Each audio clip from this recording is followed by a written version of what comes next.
चलिए आज उस कहानी की शुरुआत करते हैं जो सरयू नदी के तट पर बसी पवित्र नगरी अयोध्या से शुरू होती है। एक ऐसी जगह जहां की हवा में शांति और गलियों में संस्कार बसते थे। आइए रामायण के इस फाउंडेशनल कथा की परतों को खोलते हैं और ये समझने की कोशिश करते हैं कि आखिर धर्म की स्थापना के लिए स्वयं ईश्वर को क्यों धरती पर आना पड़ा। अब ये जो एक लाइन है ना, ये इस पूरी गाथा का सार है, इसका कोर आइडिया है। ये सिर्फ एक वाक्य नहीं है, ये एक कॉस्मिक लॉ है। यह हमें याद दिलाता है कि जब जब दुनिया में अंधेरा बढ़ता है तो बैलेंस बनाने के लिए रोशनी को एक रूप लेना ही पड़ता है। और यही इस कहानी का केंद्र है। तो कहानी के केंद्र में है अयोध्या के महान राजा दशरथ। उनका राज्य हर तरह से संपन्न था, हर कोई खुश था, लेकिन उनकी अपनी जिंदगी एक बहुत जरूरी चीज के बिना बिल्कुल अधूरी थी। वो एक आदर्श शासक थे, मतलब बिल्कुल परफेक्ट किंग। उनके राज में न कोई दुखी था, न किसी के साथ अन्याय होता था। प्रजा के लिए तो वो सिर्फ राजा नहीं, बल्कि एक पिता जैसे थे, एक गार्डियन, जिनके होते हुए हर कोई एकदम महफूज महसूस करता था।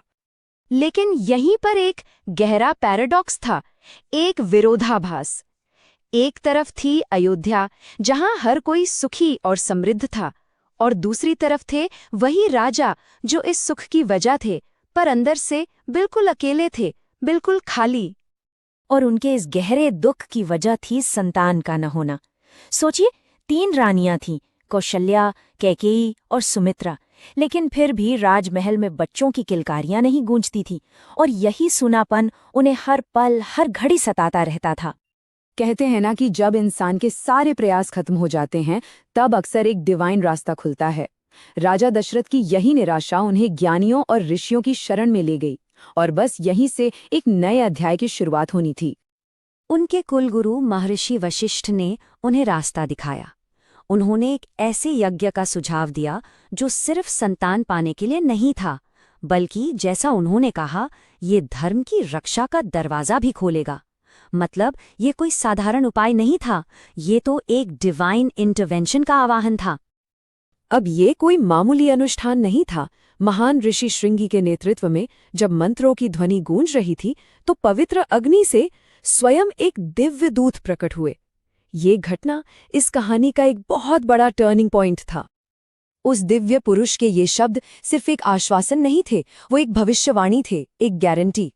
राजा दशरथ की जो बरसों की प्रार्थना थी, उसका फल जैसे उस सोने के बर्तन में सिमट कर आ गया था। और फिर उस यज्ञ का परिणाम सामने आया, और ये सिर्फ एक शाही परिवार में बच्चों का जन्म नहीं था, ये तो पृथ्वी पर स्वयं धर्म का अवतार था।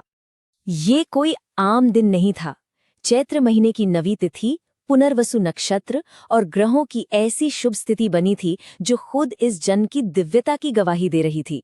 ऐसा लग रहा था मानो पूरा ब्रह्मांड इस शुभ घड़ी के लिए अलाइन हो गया हो। जन्म के साथ ही चमत्कार होने लगे।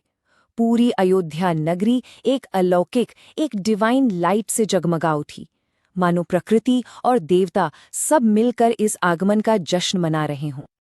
और उस दिव्य प्रकाश के केंद्र में थे श्री राम, महारानी कौशल्या के पुत्र, जिनके चेहरे पर एक अद्भुत शांति और आंखों में करुणा थी। उनके तेज को देखकर ऐसा लगा मानो स्वयं सूर्य धरती पर उतर आया हो।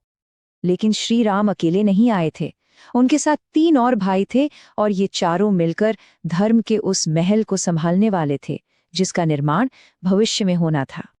तो महारानी कौशल्या ने राम को जन्म दिया, कैकेयी ने भरत को, और सुमित्रा ने जुड़वां पुत्रों को जन्म दिया, लक्ष्मण और शत्रुघ्न।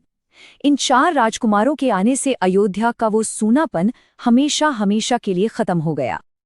और बचपन से ही श्री राम के चरित्र में वो सारे गुण मौजूद थे जो उन्हें मर्यादा पुरुषोत्तम बनाने वाले थे। आज्ञाकारी, विनम्र, हमेशा सच बोलने वाले और करुणा से भरे हुए। ये गुण उन्हें सिखाए नहीं गए थे, ये उनके स्वभाव का एक नेचुरल हिस्सा थे। राम बचपन से ही असाधारण थे। जहां दूसरे बच्चे खेल कूद में लगे रहते थे, वहीं बालक राम को ज्ञानियों की संगत में रहना, उनकी सेवा करना, इसमें आनंद मिलता था। उनका झुकाव बचपन से ही धर्म और ज्ञान की तरफ था। उनमें सिर्फ भाईचारा नहीं था, बल्कि एक कॉमन पर्पस था। लक्ष्मण तो राम की परछाई की तरह थे, भरत त्याग की मूर्ति थे, और शत्रुघ्न सेवा का प्रतीक। ये चारों मिलकर एक दूसरे को पूरा करते थे। उनके गुरु वशिष्ठ उनकी नियति को पहचानते थे। उन्होंने साफ साफ कह दिया था कि राम का जन्म किसी एक राज्य पर शासन करने के लिए नहीं, बल्कि पूरी दुनिया को धर्म का रास्ता दिखाने के लिए हुआ है। तो इस पूरी जन्म कथा से हमें क्या सीखने को मिलता है? इसका महत्व सिर्फ एक कहानी तक ही नहीं है, बल्कि इसमें जीवन के बहुत गहरे दर्शन छिपे हैं। देखिए, सबसे पहली और सबसे जरूरी सीख ये है कि जब जब अधर्म बढ़ता है, तब धर्म खुद संतुलन बनाने के लिए अवतरित होता है। दूसरी बात, ये कथा सिखाती है कि असली महानता पावर में नहीं, बल्कि कैरेक्टर में होती है। और तीसरी, कि एक आदर्श जीवन पूरे समाज के लिए एक गाइडिंग लाइट बन सकता है। उनका जीवन, उनके फैसले और उनके सिद्धांत, ये सब मिलकर एक ऐसा आदर्श बनाते हैं जो आज भी उतना ही रेलेवेंट है। असल में श्री राम सिर्फ एक किरदार नहीं है, वो तो जीवन जीने का एक तरीका है, एक शाश्वत आदर्श। तो ये तो बस शुरुआत है। एक राजकुमार का जन्म हो चुका है, लेकिन उनका मर्यादा पुरुषोत्तम बनने का सफर अभी बाकी है। अब सवाल ये उठता है कि महलों का सारा सुख छोड़कर श्री राम धर्म की रक्षा के लिए वन की ओर क्यों और कैसे जाते हैं? इसका जवाब हमें अगली कड़ी में मिलेगा।